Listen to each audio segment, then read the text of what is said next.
अस्सलाम वालेकुम उसामा, कैसे हैं आप? अल्लाह का शुक्र। क्या आपने धूम मचाई हुई है, इतनी सुरीली आवाज़, इतना म्यूज़िक के साथ, कैसे शौक पैदा हुआ आपको ये? दरअसल हम कॉलेज में पढ़ते थे तो वहाँ पे दोस्त करते थे म्यूज़िक, तो उनसे इंस्पायरेशन हासिल की। फिर वक्त गुजरने के साथ साथ प्रॉपर इसको सीखा। फिर सबसे पहले सिंगिंग स्टार्ट की, सिंगिंग को सीखा।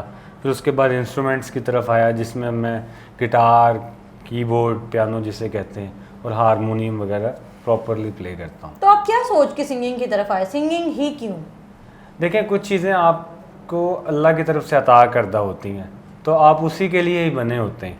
अगर आप आम ज़िंदगी के हालात वाक़यात से अगर हट कर देखें, जो प्रोफेशनल लाइफ है आपकी, उससे थोड़ा सा एक्स्ट्रा अगर आप सोचें, तो इंसान उसी के लिए फिर मेहनत करता है। अब जैसे मैं हूँ, मैं फ़ाइन आर्ट्स की तरफ नहीं गया क्योंकि मेरे पास ये टैलेंट है, तो मुझे चाहिए कि इसमें ही मैं अपना यानी कि आगे फर्दर इन फ्यूचर जो है काम करूं। सही। तो पाकिस्तान या इंडिया, इन दो कंट्रीज़ में आपको पता है लेजेंड्स हैं म्यूज़िक के। बिल्कुल। तो कौन ऐसा लेजेंड है या सिंगर है जिसको आप पसंद करते हैं या आप फॉलो करते हैं, वो आपको इंस्पिरेशन के तौर पे उसको लेते हैं? अच्छा, सबसे पहले मैंने मोहम्मद रफ़ी साहब अच्छा जी। को सुनना पसंद किया। फिर उसके बाद सोनू निगम को। और ये ऐसे सिंगर्स हैं जो वर्सटाइल सिंगर हैं, जो हर तरह का स्टाइल गाना जानते हैं। तो मैं समझता हूँ कि अगर इनको आप फॉलो करें इंडिया से, और लता जी हैं जिनमें पाकिस्तान में मैडम नूर जहाँ हैं, ये यूनिवर्सिटीज़ हैं, अगर आप इनको फॉलो करेंगे तो इनका स्टाइल जो है एक दूसरे से मुख्तलिफ भी है, आपको एक वैरायटी मिलती है, ठीक है, अपने काम में। जिस तरह एक फ़ैशन डिज़ाइनर है, वो मुख्तलिफ लोगों का काम देखता है, उसको फॉलो करने की कोशिश करता है, तो इस तरह से वो भी फैशन की इंडस्ट्री में एक वर्सटाइल पर्सनैलिटी के तौर पर जाना जाता है। तो इस तरह मैंने भी प्रॉपरली फिर उनको फॉलो किया, तो ये है कि आज मैं एज अ वर्सटाइल सिंगर ही काम कर रहा हूँ। Very good. और पाकिस्तान में ऐसे कौन से सिंगर हैं जिनको आप फॉलो करते हैं? जी, मैंने जिस तरह से बताया आपको, उस्ताद गुलाम अली खान साहब, मैडम नूर जहाँ। अच्छा। आजकल के दौर की बात करें तो शफ़क़त अमानत अली और आतिफ असलम और इब्राउल हक वगैरह हर तरह का स्टाइल गाते तो हैं। जैसे आपने कहा कि आपको गुलाम अली खान साहब बहुत पसंद है, नूरजहां, तो कुछ नूरजहां का थोड़ा सा हो जाए तो? हाँ जी, ज़रूर। एक मैडम नूरजहां की गज़ल है, नीयत है शौक भरना चाहिए। वाह वाह वाह, अता हो जी। आज देखा है तुझको देर के बाद, आज देखा है तुझको देर के बाद, आज का दिन गुजर न जाए कहीं, तू भी दिल से, तू भी दिल से, तू भी दिल से उतर न जाए कहीं, नियत शौक भर न जाए कहीं। वाह वाह वाह, बहुत शुक्रिया। बहुत जबरदस्त। अच्छा, कितनी मेहनत दरकार होती है एक सिंगर बनने के लिए? कितना महंगा शौक है ये उसामा? देखिए, सबसे पहले तो अल्लाह की अता चाहिए किसी भी काम में। आर्ट में, आर्ट एक नाम ही अल्लाह की तरफ से अता का है। तो सबसे पहले तो अता, ब्लेसिंग है, ये होना आप पर ज़रूरी है। फिर आप इसको किसी उस्ताद की मदद से या उस्ताद से रहनुमाई लेते हुए आप इसको पॉलिश करते हैं। तो महंगा शौक तो है, कोई भी आर्ट है। हमारे उस्ताद जी कहते हैं कि ये दो ही बंदे करते हैं म्यूज़िक ना। अच्छा। एक या फिर बहुत ही गरीब या बहुत ही अमीर। जो गरीब है वो अपनी रोज़ी रोटी कमाने के लिए करता है, मैं समझता हूँ। जो अमीर है वो ज़रा शाहाना अंदाज में इसको सुनता है, और सिर्फ दो ही लोग, दरमियान वाला मना करता है। लेकिन उसामा, देखिए पाकिस्तान जैसे मुल्क में जहाँ के बहुत ज़्यादा फिल्में भी नहीं बन रही हैं, बहुत ज़्यादा कोई आर्टिस्ट के लिए जो अपॉर्चुनिटीज़ भी नहीं है, तो आखिर कोई सिंगर क्यों बने? नहीं, ऐसा नहीं है बिल्कुल भी। अपॉर्चुनिटीज़ पाकिस्तान में बहुत ज़्यादा हैं, बस ये है कि लक की भी बात होती है, ठीक है। अपॉर्चुनिटी जिस तरह कोक स्टूडियो एक बहुत बड़ी अपॉर्चुनिटी है, बल्कि फिल्म्स बन रही हैं, और बल्कि आजकल फिल्म से अगर हट कर हम देखें तो OSTs का बड़ा दौर जा रहा है। कोई भी ड्रामा है उसको OST वो ज़्यादा सुना जाता है, आई थिंक सो, और वो उसकी बेस पे ही एक ड्रामा जो है वो हिट होता है। जिस तरह रक्से बिस्मिल है, ठीक है, वो पागल सी आजकल एक ड्रामा बड़ा हिट है। तो इस तरह खुदा और मोहब्बत, ये वो ड्रामा है कि जिनको, जो कि मैं समझता हूँ एक फिल्म से कम दर्जा नहीं रखते। बिल्कुल ऐसे ही है, और इनके गाने जो हैं वो OST जिन्हें कहा जाता है वो भी किसी। तो आपको क्या लगता है कि एक सिंगर जो है वो किस किस तरीके से अपॉर्चुनिटीज़ को अवेल कर सकता है, क्योंकि आप इस फील्ड में हैं और अगर कोई बच्चा सिंगिंग करना चाह रहा है, कोई यंगस्टर आना चाह रहा है इस फील्ड में, तो आप उसको क्या एडवाइस करते हैं, तो क्या करना चाहिए? देखिए, पुराने ज़माने में जो अपॉर्चुनिटी थी वो दूसरों के हाथ में होती थी, जो म्यूज़िक डायरेक्टर थे, म्यूज़िक प्रमोटर थे। आजकल आपके अपने हाथ में इसकी अपॉर्चुनिटी है। आपके पास अपना सोशल मीडिया चैनल है, सोशल मीडिया हैंडलिंग है, जिसमें यूट्यूब, फेसबुक, इंस्टा, तो आप उसके ज़रिए आप ख़ुद भी पैसे लगाकर उसकी प्रमोशन हासिल कर सकते हैं, ठीक है, आवाम के अंदर। फिर इसी तरह से आप अपना चैनल जो है वो उसको मजबूत कर सकते हैं, ठीक है। और इन लोगों से रब्ता करें जो कि डायरेक्शन के अंदर हैं, म्यूज़िक प्रोडक्शन के अंदर हैं, फिर इस तरह से चांसेस मिलते हैं, इस तरह से राहें जो हैं वो। तो सामा, आपने कभी पंजाबी में सिंगिंग की है? बिल्कुल की है, लेकिन पंजाबी ज़रा कम ही गाता हूँ, उर्दू एक्सेंट ज़रा मेरा ज़्यादा अच्छा है। तो पंजाबी में कुछ आज कोई टप्पे समथिंग कुछ ऐसा हो चले मैं आपको सुनाता हूँ। टप्पे हैं। जी जी जी। वो कानों में रस घोले, जान निकल जाए भीगे होंठों से जब बोले। अब पंजाबी। चिट्टा कुकड़ बने रहते, चिट्टा कुकड़ बने रहते, काशन दुबट्टे वाली है मुंडा सदके तेरे थे। आलू मटर पकाए हुए ने, आलू मटर पकाए हुए ने, साढ़े नालों बटन चंगे जेड़े सीने नाल लाए हुए ने, साढ़े नाल बटन चंगे जेड़े सीने नाल लाए हुए ने। वाह वाह, बहुत शुक्रिया। अच्छा उसामा, आगे का क्या प्लान है, क्या सोचा है आपने आगे के बारे में? ये है कि अपने प्रोजेक्ट्स काफ़ी किए हैं और आगे और मज़ीद करने का इरादा है, तो ये तो सिलसिला चलता रहता है। अच्छा, आप कवाली नाइट्स वगैरह भी करते हैं? हाँ जी, बिल्कुल। ये एक नया ट्रेंड आया, इंट्रोड्यूस हुआ, जो कि नो डाउट बहुत अच्छा है। इसके बारे में आपका अच्छा, क्या इसके बारे में ये है कि जो कवाली नाइट्स हैं आजकल बहुत ज़्यादा हैं और इन्होंने सबकत ले लिया आम गानों के ऊपर। जी बिल्कुल। और जो इसकी ऑडियंस है वो तो ज़्यादा एंजॉय करती है। अगर आप गाने की अपनी अहमियत है, अगर आप गाना गाएंगे लेकिन उस तरह से आपको वो एंजॉय नहीं कर पाएगी, इस तरह से आपको पजीराई नहीं मिलेगी। लेकिन जो कवाली है वो तो क्या, उसकी बात ही अलग है। उस नुसरत फ़तेह अली ख़ान साहब ने देखें कैसा एक माहौल बनाया कवाली का और इसको अगली नस्लों तक जो लेकर आए।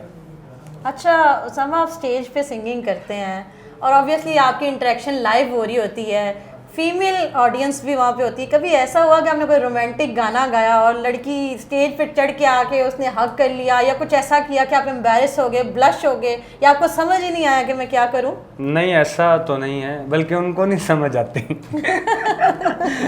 ठीक है, कि हम क्या करें। और ऐसा पाकिस्तान में मैं समझता हूँ इस तरह की ऑडियंस बहुत कम है, लेकिन वैसे सुनना पसंद करती है, वैसे एंजॉय बहुत करती है। ये है कि जब आप प्रोग्राम ख़त्म करते हैं तो उसके बाद जो ऑडियंस है वो आपके साथ आपके छुपे हुए हसरतें क्यों सुनाई दे रही हैं इस जवाब मेरे में? इसमें कोई हसरत नहीं है, ये आपकी तरफ से हसरतें बनाई हुई हैं। कभी ऐसा हुआ आपके साथ कि किसी ने आपको किसी प्रोग्राम के लिए बुक किया, प्रोजेक्ट के लिए, आपसे पूरा प्रोग्राम करवा लिया और आपको पैसे भी पे नहीं किए, उसने कहा खाना खाएं जी, टाटा बाय बाय, हम बाद में देते हैं, फिर आप आज तक जो है वो ढूंढ रहे हैं, बंदा नहीं मिल रहा? वो बंदा मुझे आज मिल गया, वो मेरे सामने बैठा है। नहीं, मैं आपको खाना खिलाऊंगी, डोंट वरी। नहीं, ये आपने अभी पैसे नहीं मेरे दिए तो खाना क्या खिलाना। देखिए, मैंने आपको सिंगिंग का इतना अच्छा प्लेटफॉर्म दिया, मैंने कहा आप लोगों तक अपनी आवाज़ मेहरबानी आपने। जी नाज़रीन, अगर आपको भी प्लेटफॉर्म चाहिए, पैसे नहीं चाहिए तो आ जाएं। अच्छा, आप ये बताइए कि जो न्यू सिंगर, अपकमिंग सिंगर हैं, आपने अभी बताया है कि उनको सीखने के लिए आपने बाकायदा सीखा, किन किन इंस्टीट्यूट्स पे जाएं या कहाँ से जाके वो इसकी म्यूज़िक की बाकायदा जो है वो एजुकेशन ले सकते हैं? अच्छा, इसके लिए लाहौर के अंदर अगर बात करें तो अलहम्रा आर्ट्स काउंसिल है, वहाँ से। लेकिन प्राइवेट एकेडमीज़ भी काफ़ी हैं, वहाँ पे आप लें, उस्ताज़ा है जो मौसीकी से रिलेटेड नामवर, तो उनसे आप तरबियत ले सकते हैं। आजकल हर चीज़ सोशल मीडिया पे अवेलेबल है, हर पर्सनैलिटी, और आप उससे रब्ता करें। और ये है कि अच्छा उस्ताद चुनें जो जिसका एक नाम हो, और जो, क्योंकि जिसका नाम होता है वो कभी भी, उसकी नीयत भी साफ़ होती है वो एक टेन्योर पूरा करके एक मुकाम पर आया होता है, तो इसलिए। अच्छा उसामा, आप जब लाइव कव्वाली कर रहे होते हैं तो कव्वाली में लाइव सिंगिंग चल रही होती है, तो कभी कोई भंड हुआ, कोई बहुत बड़ा ब्लंडर हो गया और आपने कहा ये क्या हो गया, लेकिन आपने उसको कवर कर लिया हो, कभी कुछ ऐसा हुआ लाइव सिंगिंग में? वो एक दफ़ा ना हम कर रहे थे तो पैसे फेंक रहे थे, तो किसी ने ना जाली नोट फेंक ये ब्लंडर हमारे साथ बहुत दिल पे लगा यार, ये क्या हो गया। और लेकिन कभी भी ऐसा नहीं हुआ, अल्लाह का शुक्र है। हाँ ये होता है कि साउंड का थोड़ा सा इशू आ जाता है, कभी लाइट चली गई पाकिस्तान के हालात वाक़यात के मुताबिक, तो ये होता है, लेकिन कोई ऐसी बड़ी बात अभी कव्वाली का जिक्र हो रहा है तो कुछ कव्वाली का अगर हो जाए तो क्या ही मज़ा हो। जी एक कव्वाली है उस्ताद नुसरत फ़तेह अली खान साहब की, मस्त नज़रों से अल्लाह बचाए। कौन कहता है मोहब्बत की ज़ुबान होती है, ये हकीकत तो निगाहों से बयां होती है। मस्त नजरों से अल्लाह बचाए, मस्त नजरों से अल्लाह बचाए, महजमालों से अल्लाह बचाए, मस्त नजरों से अल्लाह बचाए, महजमालों से अल्लाह बचाए। हर बला सर पे आ जाए लेकिन हुस्न वालों से अल्लाह बचाए। उनकी फितरत में है बेवफाई, जानती है ये सारी खुदाई, अच्छे अच्छों को देती हैं धोखा, भोले भालों से अल्लाह बचाए, मस्त नजरों से अल्लाह बचाए, महजमालों से अल्लाह बचाए। वाह, इसमें यकीनन माजमाल का वर्ड आपने मेरे लिए यूज किया, खूबसूरती के लिए ना। Thank you so much, thank you. अच्छा उसामा, जाते जाते आप जो अपकमिंग सिंगर्स हैं या जो इस फील्ड में आना चाहते हैं, उनको कोई मैसेज देना चाहें? अच्छा दरअसल आजकल हम एक दूसरे की देखा देखी कोई काम करने की सोचते हैं, तो सबसे पहले तो मैं ये बताता चलूँ कि अगर आप म्यूज़िक में आना चाहते हैं तो सबसे पहले ये आइडेंटिफाई करें कि आप में वो टैलेंट है कि नहीं है, वरना टाइम ज़ाया करने का कोई फ़ायदा नहीं, क्योंकि ये बहुत टाइम टेकिंग और बड़ा सब्र आज़मा काम है। और अच्छे उस असाज़ा सीखें।